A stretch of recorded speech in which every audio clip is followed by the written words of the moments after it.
स्वागत है दोस्तों एक बार फिर से आपके अपने प्लेटफॉर्म योगिंद्रा टाइम्स पर। दोस्तों आज के सेशन में हम चर्चा करेंगे पिछले एक वर्ष के दौरान गठित हुई विभिन्न समितियों की, जो कि एग्जाम पॉइंट ऑफ व्यू से बहुत महत्वपूर्ण है। चाहे आप आरओ 2016 के लिए जा रहे हो जो कि 20 सितंबर को प्रस्तावित है, एक हफ्ते डिले हो गई है, और या आप पीसीएस 2020 या 21 के लिए जा रहे हो, या आपके लिए सेशन बहुत ज्यादा महत्वपूर्ण होने वाला है, क्योंकि यहाँ से एक नंबर मिनिमम पूछा जाना फिक्स है। तो आप 10 से 15 लाइंस को पढ़कर आप एक नंबर सुनिश्चित कर सकते हैं, जो कि बहुत ही ज्यादा महत्वपूर्ण है। तो आइए शुरू करते हैं दोस्तों आज के सेशन को। दोस्तों सबसे पहले जिस समिति की बात करेंगे वो है बिमल जुल्का समिति। इस समय जिस तरीके से फिल्म एंड टेलीविजन से रिलेटेड जो भी संस्थान है उन पे तरह तरह के आरोप लगते रहे हैं, और सरकार द्वारा इस दिशा में ध्यान देते हुए बिमल जुल्का की अध्यक्षता में एक समिति की स्थापना की गई है, जो इस पर विचार करेगी जो फिल्म और टेलीविजन से जुड़े हुए संस्थान की स्वायत्तता कहां तक है, उनके अधिकार क्या है, उनमें सुधार की क्या क्या गुंजाइशें हैं। तो बिमल जुल्का समिति आप याद रखिएगा फिल्म और टेलीविजन से संबंधित है। दोस्तों जो अगली महत्वपूर्ण समिति है वो है एनके सिंह समिति। ये बहुत ही ज्यादा महत्वपूर्ण है, ये प्रशासनिक लागत से बेसिकली संबंधित है। इसका आशय ये हुआ कि केंद्र और राज्य के मध्य जो भी कार्य को करने में जो कॉस्ट आ रही है उसको किस तरीके से कम किया जाए, जिससे जिस तरीके से सरकार का लगातार घाटा बढ़ता चला जा रहा है उसको नियंत्रित किया जा सके। और एक बात याद रखिएगा, एनके सिंह समिति एक बार और गठित हुई थी, वो फरवरी में गठित हुई थी, फरवरी 2020 में, और ये मार्च 2020 में गठित हुई। दोस्तों जो फरवरी में गठित हुई समिति वो रक्षा से संबंधित थी। तो आपको याद रखना है, सिर्फ ऐसे देगा कि एनके सिंह समिति का संबंध है, चाहे वो रक्षा से देगा एक ऑप्शन में, या आपको देगा कि प्रशासनिक लागत को कम करने से संबंधित। तो इस बात को याद रखिएगा। दो समितियां हमने पढ़ ली, बिमल जुल्का समिति और एनके सिंह समिति। दोस्तों एक बेहद महत्वपूर्ण समिति है जी रोहिणी समिति। हमने पॉलिटी अपने सेशन में आरक्षण पर विस्तृत चर्चा की थी, उसमें काका कालेलकर से लेकर मंडल आयोग तक और उसके बाद हुए सुधारों पर हमने चर्चा की थी। हमने वहां बताया था कि ओबीसी वर्ग जो अन्य पिछड़ा वर्ग अदर बैकवर्ड कास्ट है उसको हमने समाज की मुख्यधारा से जोड़ने के लिए उसमें बढ़ चढ़ कर वो भाग ले, इसके लिए 27% आरक्षण की बात कही है। परंतु हमने वहां पे कहा था कि इस आरक्षण का फायदा बेसिकली वो लोग लेते हैं जो पहले से आगे हैं, जो जागरूक है बहुत ज्यादा, जो कहीं के निचला तबका है वो इसका फायदा नहीं ले पाता है, और वो लोग इस आरक्षण का फायदा सबसे ज्यादा लेते हैं जो कहीं कहीं पहले से ही आरक्षण के काबिल नहीं है, या यूं कहें कि वो आरक्षण मात्र इस आधार पर ले रहे हैं कि वो ओबीसी हैं, वो जॉब करते हैं, उनके पास इतनी संपत्ति है कि उन्हें आरक्षण की कोई जरूरत नहीं। तो इसी दिशा में बहुत दिनों से लगातार सरकार के ऊपर दबाव बनाया जा रहा था, सरकार को भी लगा कि इस मुद्दे पर विचार किया जाना चाहिए।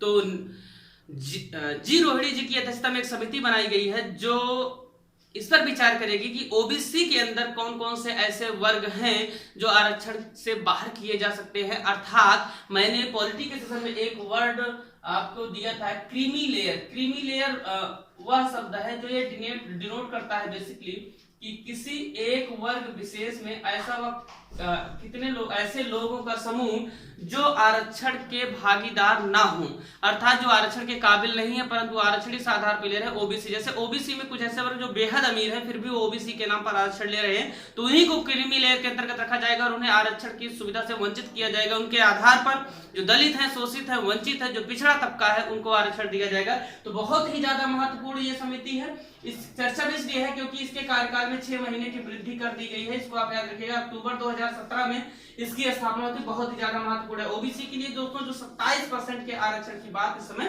कही गई है, आप याद रखिएगा किसी भी स्थिति में आरक्षण को 50% से ज्यादा नहीं किया जाता है, ऐसा सुप्रीम कोर्ट का वर्डिक्ट आ चुका है पहले से। तो दोस्तों कुछ महत्वपूर्ण समितियां हैं, बाकी समितियों पर हम इसी तरीके से चर्चा करते रहेंगे। आप बने रहिए, नोट डाउन भी चीजों को साथ ही साथ करते रहिएगा। बहुत कम समय में पूरी समितियों को हम कवर करने की बात कर रहे हैं आपसे।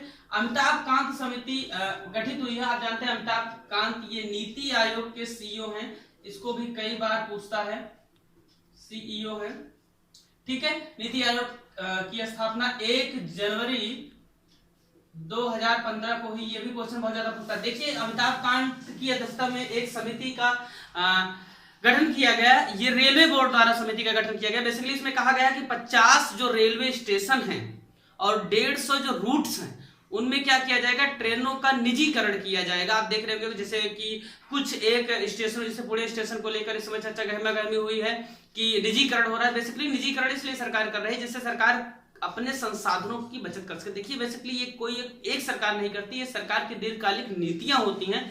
हमेशा आप सरकार मान लीजिए एक परिवार है तो हमेशा वो सोचेगी कि उसके पैसे की बचत हो हमेशा। जैसे आप देख रहे हैं कोविड-19 के समय कई वैकेंसीज क्लियर कर दी गई हैं, परंतु ज्वाइनिंग नहीं दी जा रही, इसीलिए अगर उनको ज्वाइन करवा देंगे तो घर बैठे वेतन देना पड़ेगा और सरकार के खजाने पर बोझ बढ़ेगा। तो सरकार 50 स्टेशनों का प्राइवेटाइजेशन करेगी जिसके माध्यम से उसे पैसा मिलेगा और साथ ही साथ नागरिकों को बेहतर सुविधाएं मिलेगी। बेसिकली होता है क्या, जब निजीकरण किया जाता है तो जो कंपनियां हैं, जो मालिक है जिन्होंने निजीकरण के तहत इसके टेंडर्स लिए होते हैं, वो बेसिकली वहां पर इंफ्रा को डेवलप करते हैं जिससे नागरिकों को बेहतर सुविधा मिलती है।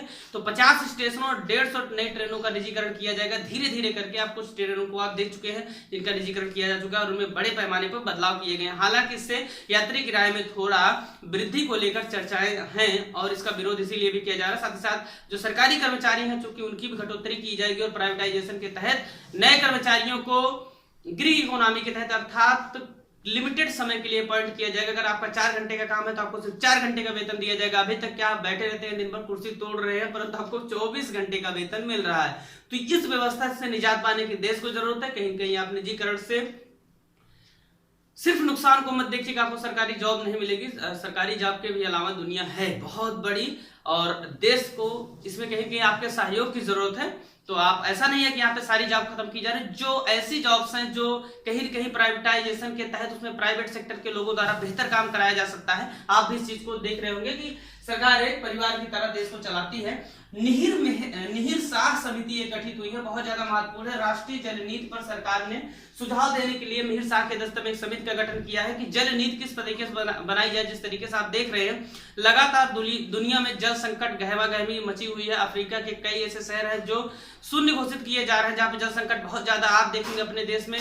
तो चेन्नई एक ऐसा शहर है जो लगभग शून्य की स्थिति की तरफ है, एकदम जलस्तर नीचे डाउन, पानी की स्थिति समाप्त हो चुकी है। तो बहुत महत्वपूर्ण है। मिहिर शाह समिति का संबंध किससे है? जल नीति का मसौदा तैयार करने से संबंधित है। दोस्तों अगली जो समिति है पड़ोसी समिति, बहुत ही ज्यादा महत्वपूर्ण है। सरकारी आंकड़ों में एक लगातार आरोप लग रहे हैं कि जो सरकारी आंकड़े हैं, गवर्नमेंट के जो आंकड़े हैं, जो संस्थाएं आंकड़े देती हैं, उनमें राजनीति के माध्यम से विभिन्न पार्टियां जिनकी सत्ता होती है वो फेरबदल करवा लेती हैं। तो क्या ये वास्तव में हो रहा है ऐसा? अगर हो रहा है तो इससे कैसे निजात पाया जाए, इसकी हकीकत क्या है, इसकी जांच पड़ताल के लिए प्रणव सेन की अध्यक्षता में केंद्र सरकार द्वारा एक समिति की स्थापना की गई। दोस्तों बहुत ही महत्वपूर्ण समिति, इसको आप याद रखिएगा। राजेश भूषण समिति का गठन किया है केंद्रीय स्वास्थ्य एवं परिवार कल्याण मंत्रालय ने। बेसिकली ड्रग रेगुलेटरी सिस्टम में सुधार के लिए गठित की गई है। दोस्तों दवाओं का कोविड-19 के समय बहुत ही ज्यादा अहम रोल रहा है। तो इस अथॉरिटी को किस तरीके से और अच्छे तरीके से बनाया जाए जिससे इसकी जो कार्य करने की जो कैपेबिलिटी है उसमें वृद्धि हो, इस पे विचार करने के लिए Rajesh Bhushan senior IAS officer है, इनकी अध्यक्षता में एक समिति का स्थापना किया गया है। जया जेटली समिति बहुत ही ज्यादा महत्वपूर्ण है। सभी समितियों में यहाँ पे वही समितियां नोट डाउन की गई हैं जो आपके परीक्षा के लिहाज से महत्वपूर्ण है और आपके एग्जाम में आने की प्रबल संभावना है। फालतू चीजों को नहीं डाला गया है कि आपके सिलेबस के तहत जो भी चीजें शामिल हैं उन्हीं को यहाँ पर रखा गया है। जया जेटली समिति बहुत ही ज्यादा महत्वपूर्ण है। बेसिकली है क्या, जिस तरीके से महिलाओं की शादी की उम्र आप जानते हैं 18 वर्ष है, लड़कियों की शादी की उम्र और लड़कों की शादी की उम्र 21 वर्ष है। बेसिकली लड़कियां जब 18 साल में ही शादी कर दी जाती है तो कहीं कहीं जब प्रेगनेंसी कंसीव होती है, प्रेगनेंसी के दौरान लगभग वो 21 साल तक मां बन जाती है। तो इससे होता क्या है कि कहीं न कहीं देखा गया कि मां बनने की स्थिति में नहीं रहती, या आप देख सकते हैं 18 से 19-20 साल मान लीजिए मां बन जाती हैं तो मां बनने की स्थिति में नहीं होती, जिससे उनके स्वास्थ्य पर भी बुरा इम्पैक्ट पड़ता है और जो बच्चा पैदा हो रहा है उसके स्वास्थ्य पर भी बुरा इम्पैक्ट पड़ता है। तो इसी मुद्दे पर विचार करने के लिए क्या वैवाहिक उम्र जो है वो बढ़ाई जाए, तो ये महत्वपूर्ण समिति है। जया जेटली की अध्यक्षता में ये विचार करके बताएंगी। महिला एवं बाल विकास मंत्रालय द्वारा ये समिति गठित की गई है। Doctor KS. रेड्डी समिति का गठन किया गया है राष्ट्रीय मानवाधिकार आयोग द्वारा। बहुत ही ज्यादा महत्वपूर्ण है। कोविड-19 के समय मानवाधिकारों पर किस तरीके से प्रभाव पड़े हैं, क्या स्थितियां रही है, उस पर विचार करने के लिए इस समिति को गठित किया गया। Doctor KS. रेड्डी समिति आज बनाया किसने है? राष्ट्रीय मानवाधिकार आयोग ने। बहुत ही ज्यादा महत्वपूर्ण है। TR अलामेलू समिति की स्थापना की गई है। वर्तमान में जो पुनर्बीमा मानदंड हैं, जो बीमा सेक्टर को लेकर जो चुनौतियां हैं उस पर विचार करने के लिए ये बनाई गई है, ये IRDAI द्वारा बनाई गई है। इसको आप थोड़ा सा ध्यान में रखिएगा। मुकुंदकम शर्मा समिति की स्थापना की गई है। ये राष्ट्रीय खेल संहिता जो कि 2000, अब देखिए यहाँ से इस पे पूछ सकता है राष्ट्रीय खेल संहिता कब है, 2017 में, तो इसकी समीक्षा करेगी, याद रखिएगा। ये सुप्रीम कोर्ट के पूर्व न्यायाधीश है मुकुंदकम शर्मा।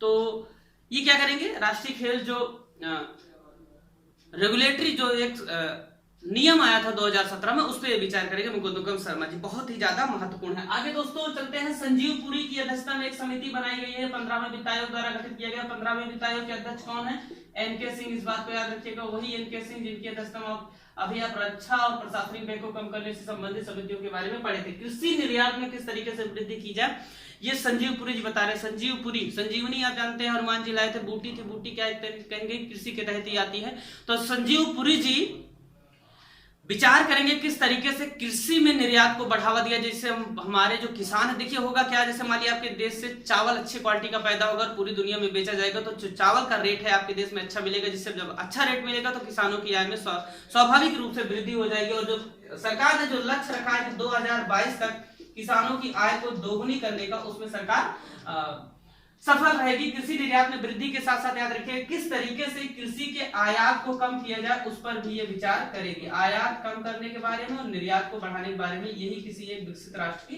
संकल्पना होती है। दोस्तों, प्रधानमंत्री फसल बीमा योजना एक बहुत ही महत्वपूर्ण बीमा योजना है, ये चर्चा में रही है। फसल बीमा योजना 2016 में आई। इसमें किस तरीके से सुधार किए जाए, कौन कौन सी, चूंकि 4 साल हो चुके, कौन कौन सी कमियां आई हैं या कहां चुनौतियां पेश हुई, उस पर विचार करने के लिए वर्तमान रक्षा मंत्री की अध्यक्षता में अर्थात राजनाथ सिंह की अध्यक्षता में एक समिति का गठन किया गया है। बहुत ही ज्यादा महत्वपूर्ण है दोस्तों, इसको आप थोड़ा सा ध्यान में रखिए। 7 सदस्यीय मंत्रिमंडल समूह है, ठीक है। आगे चलिए चलते हैं 2020 एवं 2024 जो ओलंपिक खेल है उनसे संबंधित तैयारियों की अध्यक्षता में, तैयारियों की समीक्षा के लिए किरण रिजिजू की अध्यक्षता में एक समिति बनाई गई। किरण रिजिजू के बारे में आप जानते हैं, खेल मंत्री हैं ये, ठीक है। तो दोस्तों 2020 का ओलंपिक आप जानते हैं टल चुका है, 2021 में होगा जो जापान के टोक्यो में आयोजित किया जाना था। 2024 का ओलंपिक पेरिस में होगा। तो इन दोनों से संबंधित जो तैयारियां हैं उन पर समीक्षा के लिए किरण रिजिजू की अध्यक्षता में, जो कि खेल मंत्री हैं, उन पर विचार करने के लिए समिति की स्थापना की गई। रवि चोपड़ा समिति का गठन किया गया, जो 4 धाम यात्रा है, इसमें क्या पर्यावरण की संबंधित, एनवायरमेंट से संबंधित क्या चुनौतियां हैं, 4 धाम यात्रा से क्या उन पे प्रभाव पड़ता है, किस तरीके से उनमें सुधार किया जाए, पर्यावरण जिस तरीके से वहां पे नुकसान हो रहा है, लोग जा रहे हैं पानी का बोतल पे के बोतल वहीं फेंक दे रहे हैं, कचरा कर रहे हैं, पूरा गंदा करके रख दिए हैं, 4 धाम यात्रा को एकदम प्रदूषित बना रहे हैं लोग। तो उससे विचार करने के लिए रवि चोपड़ा की अध्यक्षता में एक समिति का गठन किया गया, बेहद महत्वपूर्ण है दोस्तों। आगे याद रखिएगा राष्ट्रीय अवसंरचना विकास, अवसंरचना का है वो इंफ्रा, जो इंफ्रास्ट्रक्चर है हमारा, आप जानते हैं भारत सरकार का इंफ्रास्ट्रक्चर बहुत ही ज्यादा कमजोर स्थिति में रहा है, अब धीरे धीरे उससे वो निकल रहा है। तो सरकार ने लक्ष्य रखा है कि 100 लाख करोड़ का निवेश वो 2025 तक करेगी। तो 2019-20 से लेकर 2024-25 तक किस तरीके से उस निवेश को किया जाए कि ज्यादा आउटपुट प्राप्त हो, इस पर विचार करने के लिए एक समिति बनाई गई अतनु चक्रवर्ती की अध्यक्षता में। इसको आप याद रखिएगा, अतनु चक्रवर्ती बहुत ही ज्यादा फेमस समिति है, अतनु चक्रवर्ती की अध्यक्षता में एक समिति बनाई गई है। तो आशा करते हैं दोस्तों ये पूरा सेशन आपके लिए बेहद ज्यादा महत्वपूर्ण होगा और आप ज्यादा से ज्यादा लोगों तक इस सेशन को पहुंचाएं, जिससे वो भी आगामी परीक्षाओं में अच्छा अंक प्राप्त कर सकें। और हमारे साथ बने रहें, आप लाभ उठाते रहे विभिन्न सेशन का। किसी भी तरीके की कोई समस्या कमेंट बॉक्स में करके हमें आप बताएं या मेल करें yogendratimes@gmail.com पे। हर सेशन में मैं अपनी मेल आईडी बता रहा हूं, इसलिए आपको कोई भी समस्या अगर है तो हमसे आप संपर्क कर सकते हैं। बहुत बहुत धन्यवाद।